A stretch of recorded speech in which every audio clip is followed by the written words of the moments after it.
Jumpa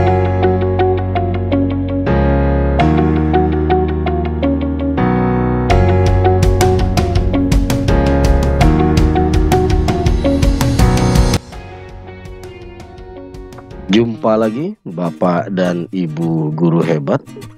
Salam sehat dan bahagia selalu.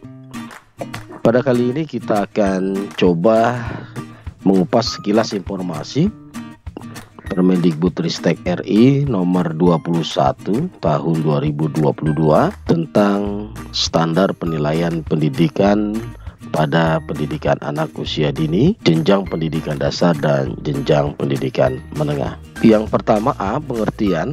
Penilaian adalah proses pengumpulan data dan pengolahan informasi untuk mengetahui kebutuhan belajar dan capaian perkembangan atau hasil belajar peserta didik.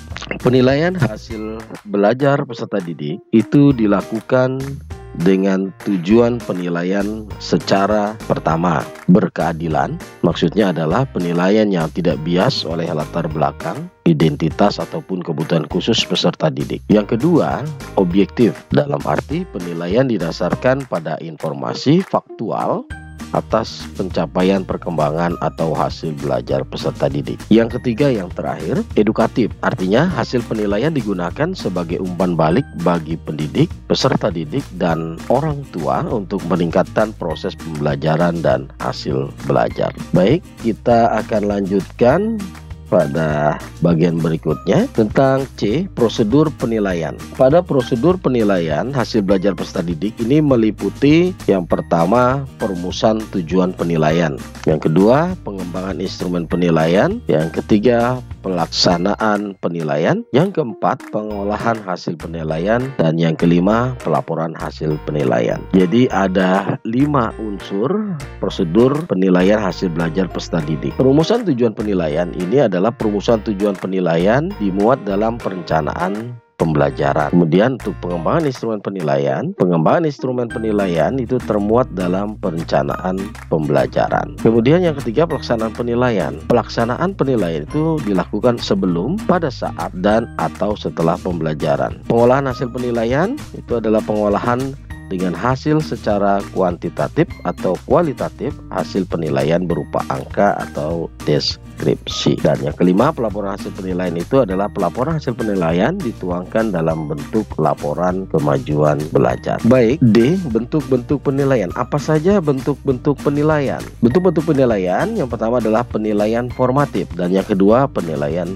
sumatif. Penilaian formatif itu dilaksanakan pada pendidikan usia dini, jenjang pendidikan dasar, dan jenjang pendidikan menengah. Bertujuan untuk apa? Satu, memantau dan memperbaiki proses pembelajaran, dan yang kedua, mengevaluasi tujuan pembelajaran. Penilaian formatif juga mengumpulkan informasi mengenai peserta didik yang mengalami hambatan atau kesulitan belajar dan perkembangan belajar peserta didik. Kemudian yang kedua, bentuk penilaian sumatif itu dilaksanakan pada jenjang pendidikan dasar dan jenjang pendidikan menengah. Untuk pendidikan usia dini tidak dilaksanakan penilaian sumatif. Bertujuan untuk apa penilaian sumatif? Nah, bertujuan untuk menilai pencapaian hasil belajar peserta didik sebagai dasar untuk apa? Menentukan kenaikan kelas dan kelulusan dari satuan pendidikan. Penilaian sumatif juga membandingkan hasil pencapaian belajar peserta didik dengan kriteria ketercapaian tujuan pembelajaran. Bagian E, penentuan penilaian. Penentuan penilaian itu terdiri dari 2 bagian. Yang pertama, kenaikan kelas dan kelulusan. Penentuan kenaikan kelas dilakukan dengan mempertimbangkan laporan kemajuan belajar yang mencerminkan pencapaian peserta didik pada semua mata pelajaran dan ekstrakurikuler serta prestasi lain selama 1 tahun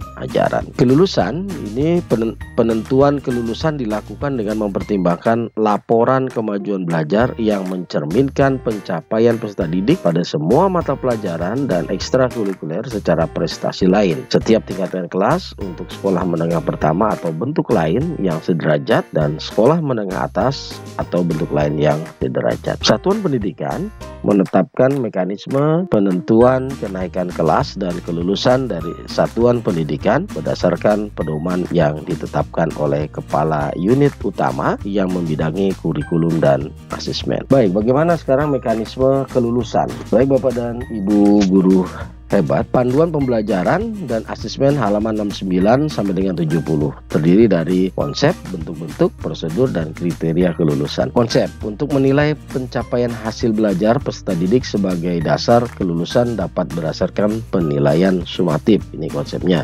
Bentuk-bentuknya bisa tes tertulis, tugas unjuk performa, portofolio, atau kombinasi. Prosedurnya bagaimana? Membandingkan pencapaian hasil belajar peserta didik dengan kriteria ketercapaian tujuan pembelajaran.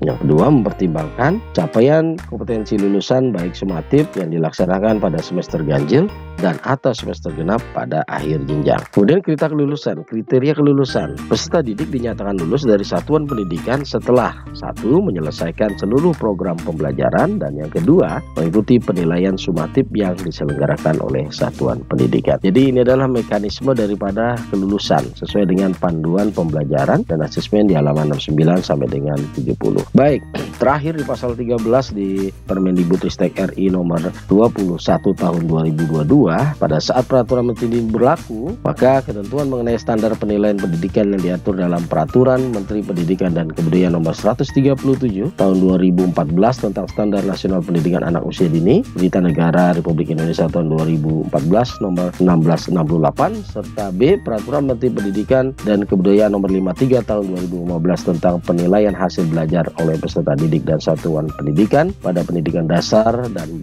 pendidikan menengah, Berita Negara Republik Indonesia tahun 2015 nomor 1868, dan C. Peraturan Menteri Pendidikan dan Kebudayaan nomor 23 tahun 2016 tentang standar penilaian pendidikan, Berita Negara Republik Indonesia tahun 2016 nomor 897, dan D. Ketentuan mengenai standar penilaian pendidikan yang diatur dalam peraturan Menteri Pendidikan dan Kebudayaan nomor 34 tahun 2018 tentang Standar Nasional Pendidikan Sekolah Menengah, Kejuruan atau Madrasah, Aliyah Kejuruan, Berita Negara Republik Indonesia tahun 2018 dan nomor 1689, serta E. Ketentuan mengenai ujian yang diselenggarakan satuan pendidikan yang diatur dalam peraturan Menteri Pendidikan dan Kebudayaan nomor 43 tahun 2019 tentang penyelenggaraan ujian yang diselenggarakan Satuan Pendidikan dan Ujian Nasional, Berita Negara Republik Indonesia tahun 2019 nomor 1590 dicabut dan dinyatakan tidak berlaku. Demikian sekilas tentang Permendikbudristek RI nomor 21 tahun 2022. Mudah-mudahan kita bisa mendapatkan wawasan atau pengetahuan yang baru tentang